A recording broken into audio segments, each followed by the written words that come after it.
Top Tech në Top Albania Radio.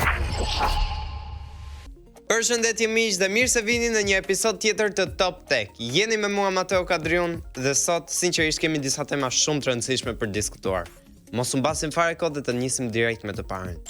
Meta kishte planifikuar të lançonte syzet e mixed reality të quajtur Phoenix në vitin 2026, por me sa duket do të na duhet të presim deri në vitin 2027 për t'i provuar ato. Për shkak të ndryshimeve të mëdha dhe detyra me presion, ekipi i Metës ka vendosur që të marrë kohën e mjaftueshme për të siguruar që ky produkt të jetë sa më i përsosur. Po, që të jeni të sigurt që nuk do kemi më syze që duken sikur kanë dalë direkt nga fabrika e eksperimenteve të dështuara. E po gjithçka ka kuptim kur Mark Zuckerberg tha: "Më shumë kohë do të na jap mundësi të zhvillojmë diçka më të qëndrueshme dhe më me kualitet." Ndërkohë Meta po përgatit një version të ri të Oculus Quest, një pajisje që do të sjellë një përvojë gaming më të fuqishme dhe do të jetë akoma më ekonomike. Të shohim Meta, sepse siç thon ata vet, duam të japim më shumë përvojë për më pak para. Top Tech në Top Albania Radio. O plak, qa po ndodh? Ekziston një robot influencer me 800 milion views. Po nuk është ndonjë person që do shihen nëpër filmat e Netflixit, por Rizbot, një robot humanoid që po shan të gjithë kot për qefin e vet. Po, ky ka më shumë djegës se secili prej nesh dhe ka një ngjarje që u kthye nga shaka në një dram të vërtet. Në një live stream, Rizbot dhe iShowSpeed u takuan dhe siç thon, shkoi gjithçka keq. Speed duket se u kënaq shumë me shakat e tij dhe vendosi të ngacmojë me Rizbot me duar. Po, ajo goditi robotin disa herë, e vuri në një chokehold dhe sipas denoncimit e hodhi në tokë. Si rezultat, roboti humbi funksionalitetin dhe tani është më i dobët në funksion sesiri pas një viti pa update. Rizbot ka ndaluar krijimin e videove të reja, tani ka humbur dhe mundësitë financiare dhe është duke u mbajtur në një gërç të madh me Speedin dhe ekipin e tij ligjor. Madje ligji po kërkon që Speed të kompensojë dëmet dhe të japë përgjegjësi për këtë kaos. Dëmet shkojnë deri në $1 milion. Po i njëjti Rizbot që kishte miliona views një muaj më parë, tani po rrezikon të humbas viralitetin për shkak të këtij incidenti. Top Tech në Top Albania Radio.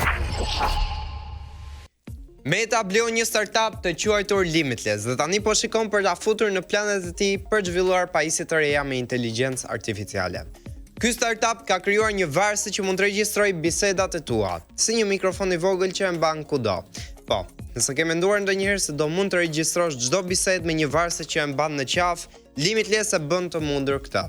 Tani duket se do japin fund shitjes së këtyre pajisjeve, por do vazhdojnë të ofrojnë mbështetje përdoruesve për një vit. Gjithashtu ato do të heqin pagesën e abonimeve dhe do t'i kalojnë klientët në një plan të ri të quajtur Unlimited Plan. Për më tepër Meta ka marrë me seriozitet shtimin e pajisjeve të reja me inteligjencë artificiale, si ato syzet që diskutuam çfarë. Dhe tani Limitless do t'i ndihmojë me këtë vizion të madh. Duket se konkurenca është rritur shumë në këtë treg dhe për startupet më të vogla është më e vështirë që të mbijetojnë. Nëse je një nga përdoruesit e Limitless, mund të eksportosh të dhënat e tua ose t'i fshish ato përfundimisht. Të shohim si do ecë kjo për Metën që tani ka një tjetër projekt për zhvilluar pajisje të mençura. Top Tech në Top Albania Radio. A dini sa po rritet përdorimi i eSIM? Nuk do ta besoni. Po, është një teknologji që ka ekzistuar për një dekadë, por tani po shohim që gjithnjë më shumë njerëz po adoptojnë. Mund të mendoni se nuk është asgjë e re. Kemi patur eSIM për vite me radhë, por tani është bërë shumë më e lehtë për ta përdorur atë. Për shembull, iPhone Air vjen eSIM only, domethënë nuk ka vend për SIM fizik. Por e gjithë lidhja bëhet përmes eSIM që ka disa përparësi të mëdha, si më shumë hapësirë për bateri dhe mundësi të menjëhershme për të lidhur me rrjetet në çdo vend që shkon. Një nga gjërat që i pëlqen shumë përdoruesve është se eSIM është shumë më i lehtë kur udhton. Në vend që të ngarkosh karta SIM të reja në çdo shtet, tani mund të bësh gjithçka me një klikim. Nuk ka më stres me kërkimin për një SIM lokal, një QR kod dhe je gati për të shkuar. Për më tepër ka shumë kompani që po shfrytëzojnë të mundësi për të ofruar plane eSIM, që po bëhet gjithnjë më popullore. Dhe jo vetëm udhëtarët, për shumë, eSIM është bërë opsioni preferuar për telefonat e rinj, sidomos kur Apple ka filluar t'i ofrojë eSIM only si mundësi edhe për serinë iPhone 17-s. Përfundimisht, eSIM është diçka që po bëhet gjithnjë më e zakonshme, veçanërisht për ata që udhtojnë shpesh dhe duan një opsion më thjeshtë dhe më të sigurt për lidhjen me rrjetet e telefonisë. Po shohim që eSIM është duke u rritur me ritme të shpejta dhe përfitimet janë të qarta. Do të jetë një trend që do vazhdojë të shtohet. Top Tech në Top Albania Radio. E keni parasysh sa pak filma ka Netflixi dhe sa kot janë? Po, ky ishte problemi që i shqetësonte të gjithë shikuesit. Netflix tani ka zgjidhur një herë për gjithmonë. Më në fund ka goditur me një marrëveshje që po trondit industrinë. Netflix ka bler Warner Bros për 82.7 miliard dollar. Kjo është një nga marrëveshjet më të mëdha që kemi parë ndonjëherë në botën e streaming platforms. Tani Netflix ka në dorë disa nga seritë më të famshme si Game of Thrones, Harry Potter dhe gjithë universin e DC Comics. Kjo i jep mundësi të pasurojë menjëherë bibliotekën e tij të filmave dhe të bëhet edhe më i fuqishëm në treg. Për sa i përket numrit të abonentëve, Netflix ka 300 milion, ndërsa HBO Max dhe Discovery Plus bashk kanë 128 milion. Ky është një hap shumë i madh përpara për Netflixi, por ndoshta ky sukses ka dhe pasojat e tij.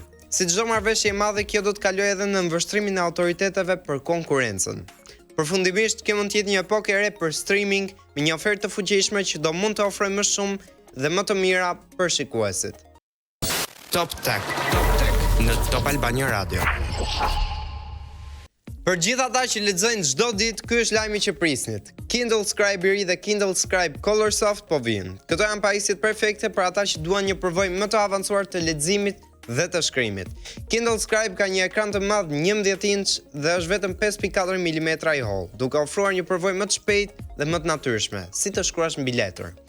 Me një chip të ri, më shumë memorie dhe teknologji të avancuar të ekranit, gjithçka do duket më e qartë dhe më e shpejtë. Për ata që janë artist, Kindle Scribe Colorsoft është zgjedhje ideale. Me teknologjinë e tij të ekranit krijon ngjyra të buta që nuk të lodhin syt dhe lejon krijimin e gradientëve dhe tonaliteteve të ndryshme. Të ofron gjithashtu mundësinë për të shkruar vizatuar dhe bërë shënime me ngjyra të ndryshme. Një tjetër avantazh, Kindle Scribe vjen me funksione të reja AI, duke përfshirë mundësinë për të kërkuar shënimet e tua dhe për të marrë përmbledhje të thjeshta. Mendoj se kjo do të ishte një dhuratë shumë e mirë për të vegjëlit ose për veten tuaj. Top Tech në Top Albania Radio. O zot, të gjitha aplikacionet po bëjnë recap si Spotify. Tani dhe YouTube ka lançuar recapin e vet të vitit, ku mund të shikoni 12 karta të personalizuara që të tregojnë kanalet më të shikuara, interesat dhe ndryshimet në zakonet e shikimit të videos. Po e dëgjove sakt. YouTube tani do të përshkruaj tipin tuaj të personalitetit bazuar në llojin e përmbajtjes që shikoni. A jeni një skill builder që jepni rëndësi mësimit apo një sunshiner që kërkon video pozitive? Do të zbuloni shumë më tepër rreth asaj që keni parë gjatë vitit dhe gjithashtu mund të shihni artistët dhe këngët më të dëgjuara të vitit. Rrezik edhe WhatsAppi do filloj të na japë një recap me personin me cilin kemi biseduar më shumë. E pra, ky është një tjetër hap drejt një viti të ri ku mund të shohim dhe të ndajmë më shumë përvoja, ndoshta më shumë se sa do dëshironim. Ky ishte Top Tech për sot. Unë ju falenderoj shumë për vëmendjen dhe do dëgjojmë një episodin tjetër me tema akoma më interesante dhe më të rëndësishme. Mirupafshim nga unë Mateo Kadriu.